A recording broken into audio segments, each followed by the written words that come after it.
нафар ноболиғ тарбиятгирандагони мактаб интернати бачагонаи шаҳри Чкалов ки бо мақсади дуздӣ ба маркази савдои Сабрина воқеъ дар бозори Назари Неки ноҳияи Бобоҷон Ғафуров ворид гашта буданд, аз тарафи масъулони бозор боздошт ва мавриди латукуби бераҳмонаи гурӯҳӣ қарор гирифтанд. Бар асари ин латукуб аз бардошти ҷароҳатҳои вазнини ҷисмонӣ Ҷураев Зиёдбеки 17 сола ноболиғи қасди дуздӣ дошта ба ҳалокат мерасад. шунидани ин хабар ҳафтаи гузашта тамоми расонаҳо бардуми тоҷикро бетаваҷҷӯҳ намонд. хабари кушта шудани як ятими кул Зиёдбек Ҷураеви 17 сола аз ҷониби Рустам Ҷураев, директори бозори Назари Нек дар ноҳияи Бобоҷон Ғафурови вилояти Суғд, дар пайи ин ҳодиса ба сомонаи шабакаи якуми Кумитаи телевизион ва радиои назди ҳукумати Ҷумҳурии Тоҷикистон мактубе ворид шуд, ки аз мушкилиҳои зиёд дар мактаб-интернати мазкур нақл мекард. Мактаб-интернате ки Зиёдбек Ҷураев онҷо зиндагонӣ менамуд. барои муайян намудани ҳолу аҳволи хонандагони интернати мазкур рафтем ба шаҳри Чкалов, вилояти Суғд. рӯзе ки барои наворбардорӣ ба ин хона интернат рафтем нисфирӯзӣ буд ва хонандагон ба хӯроки нисфирӯзӣ тайёрӣ медиданд. бояд бигӯям ки роҳбарияти ин муассиса аз омадани мо огоҳӣ надоштанд, чун сабаби аслии ба дуздӣ даст задани Зиёдбек Ҷураев ва Эраҷ Исоевро дар гуруснагии онҳо мегуфтанд, мо ҳам бештар таваҷҷӯҳ кардем ба хурду хӯроки ин хонандагон. ҳар рӯз хӯрокҳошон аз рӯи таомномае ки тасдиқ карда мешавад ва аз тарафи пажӯҳишгоҳи вазорати саноат ва технологияи нав ки муайян кардааст дар хатном миқдор ғизо дода мешавад барои кӯдакону ва наврасон. аз рӯи ҳамон амирӯз мана ба вегон вай мо аз ташриф шумо хабар надорем. мана беентон мана чӣ хӯрок як кӯрок мана дар вай мана аз афшураҳои сунини афшураҳои вай ки мо дастрас кардагӣ ин шафтои себу вай метавонем мо ҳамаш аз ва дина меомӯдтон мана дина мо бо хомшӯрҳои тоҷикӣ кардем ош палов берем ба дек кардагӣ будем ҳавоки хунукаст мо будем ғизо серғизо метавонем зимистон буди хусунамона касе ки агар хоҳад ана анҷа бо иловагӣ иловагӣ ҳам бо имкона гирифтан ҳаст. ҳайвон ваяш нест. пеш аз оне ки директори ин муассиса моро ба отоқи корияш даъват намояд, аз ӯ хоҳиш кардем ки пешопеш амборҳои хӯрокҳои хона интернатро ба мо нишон диҳанд. амборе ки маводҳои хӯроки нигоҳ дошта мешавад, анин ваҳо чой, мана қандивай сафед, мана бо тои печени, дигар чизо ҳаст, мана орд, мана дигар ярмаю, дигар чизо макарон, ҳама чизо инҷа нигоҳ дошта мешавад. Мана ин холодильник, мана равғани зарф ва равғани маска мегӯям, мана колбаса барои хӯроки саҳарӣ чошба бо бегоҳиё ки баъди ужин мекунад бо ҳамроҳшон якти булочка колбаса ки бутерброд мегӯям карда метиҳам ё печени метиҳам. инҷа тухм мана инҷа гӯшт нигоҳ дошта мешавад ҳар рӯза. хӯрокашон бегӯшт ягон бор хӯрок напухтем аз рӯи ҳамон ғизое ки муайян карда шудааст ваяш ки гӯшт ҳам пухта мешавад. мана тухм мана боз як амбор ки захираҳои ба инҷа дар инҷа биринҷ, мана орд, нахӯд, мана вай мегӯям гречка, мана инҷа крупа мандаи мегӯям шакар, ин тараф мана шири хушк, мана инҷа равған ки инҷа мана захира. дар рафти сабти барнома мо аз роҳбарияти мактаби интернат хоҳиш намудем моро бо ҳамсинфони марҳум Зиёдбек Ҷураев ва ҷабрдида Эраҷ Исоев рӯбарӯ кунанд. чун мактуби ба сомонаи шабакаи якум ирсол шуда аз номи ин хонандагон гуфта мешуд ва аз мушкилиҳои зиёди ин муассиса нигаронӣ мекарданд.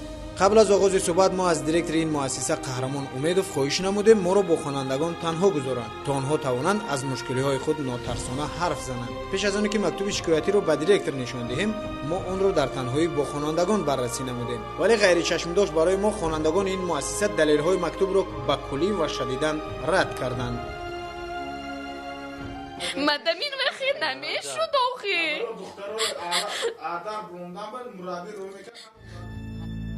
бояд бигӯям ки дар мактубе ки ба сомонаи шабакаи якум ирсол шуда буд аз норасоии хӯрока, ноҳурматии собиқ директори ин муассиса нисбати хонандагон, ҷинояткории ин хонандагон ва ба корҳои ношоям даст задани онҳо нақл мекард, вале дар рафти суҳбат ин хонандагон мегуфтанд ҳатто онҳо ин мактубро нанавиштанд, чӣ расад ба далелҳои овардаи ин мактуб. ҳама ҷо пури сери бошад, авқот 4 маҳал мехӯрим, ҳеҷ ҷо ин вай не. кадом мушкили шашмо доред? ая мушкилие ки дар мактуб навистагӣ? ягонта мушкилиамо нест. бо як авқот мехӯрем, ҳавай ҷо мешам намехӯрем. як та мехӯрем сер мекардем. نیمی نانمو میموند اومده مینممی نغز بود نغز بودم کامپیوتر تشکیل کردن من مرکزی تستیمو به هزارمون که چاپ کردن میخونیم و میکنیم کراواتای نو خونه خودمو باید میگردیم گوشنه نمیمونیم 4 محل اوقات میخوریم کی گوشنه میموند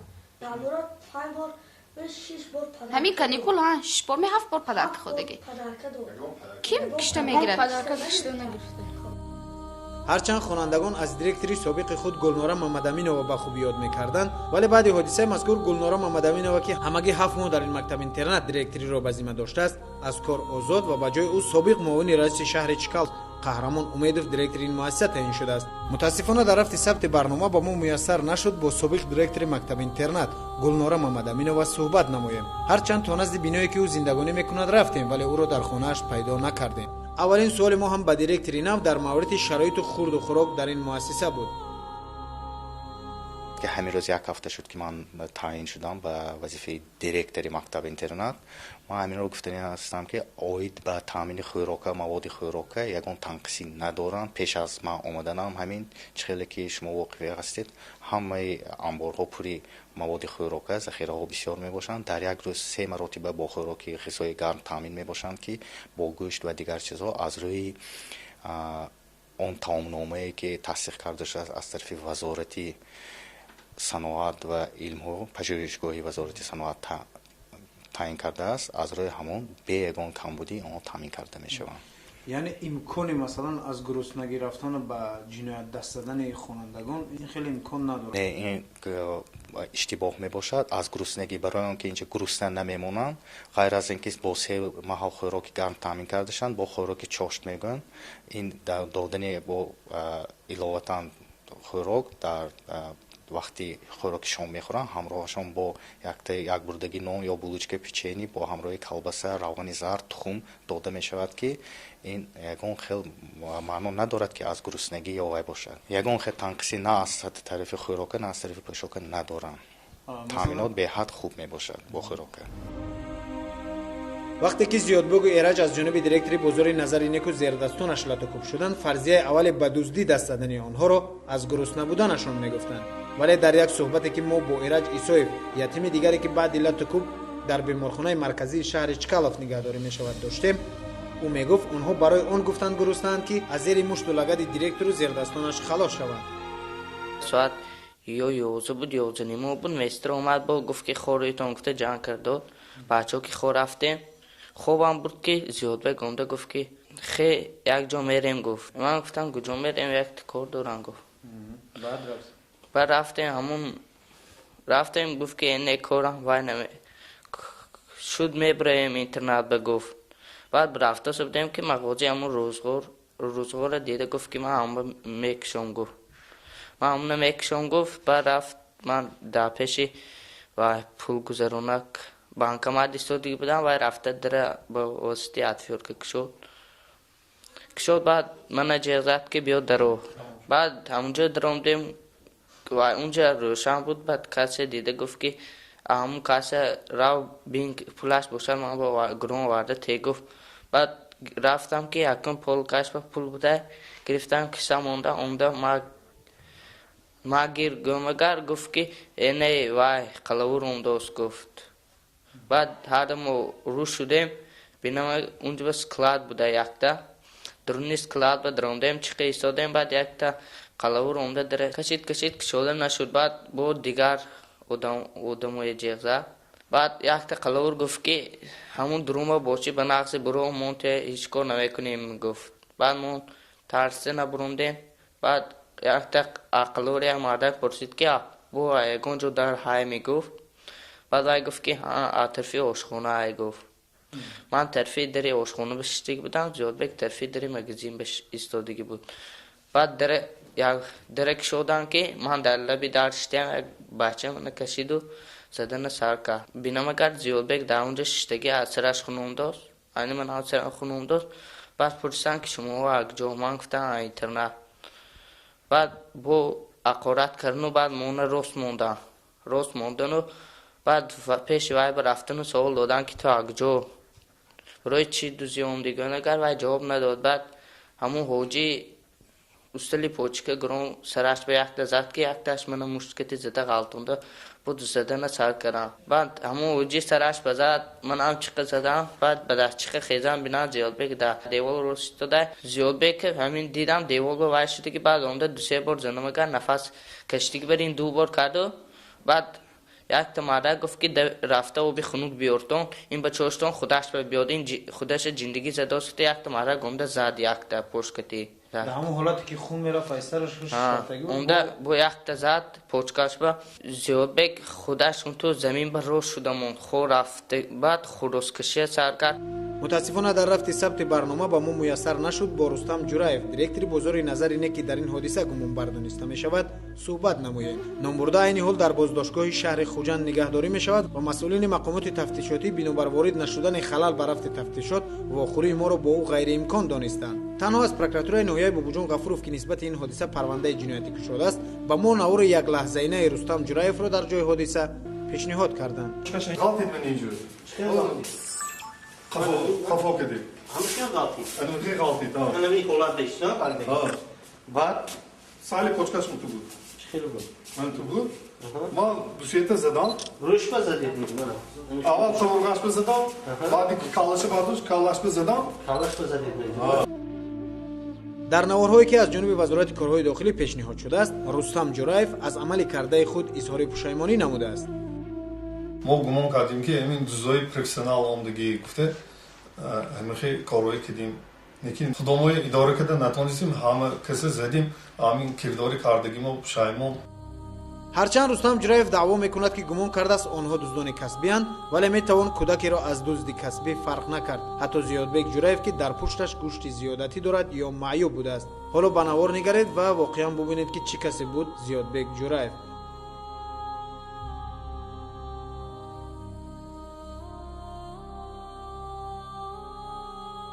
این نوارها را که تجلیل سال نو میلادی است و 15 روز پیشتر از حادثه مذکور ثبت شده است خوانندگان مکتب اینترنت با ما پیشنهاد نمودند. همسنفانش میگفتند که زیادبک جورایف یک جوان خوب و خاموش بود که حتی به دزدی کردنش باور نداشتند. آنها را عمل دیرکتری بازار نسبت همسنفشان خیلی نگران کرده بود.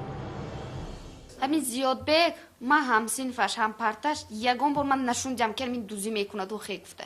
من نمیدونم این یکی یک بار دوزی زده است می اکون گفته نمیتونم دیگه من یگان بار شوندگیم نه دوزیشه. اکون از جوره نداشتن که یگان کس که جوره نمیچیم خط تیخی میگشت.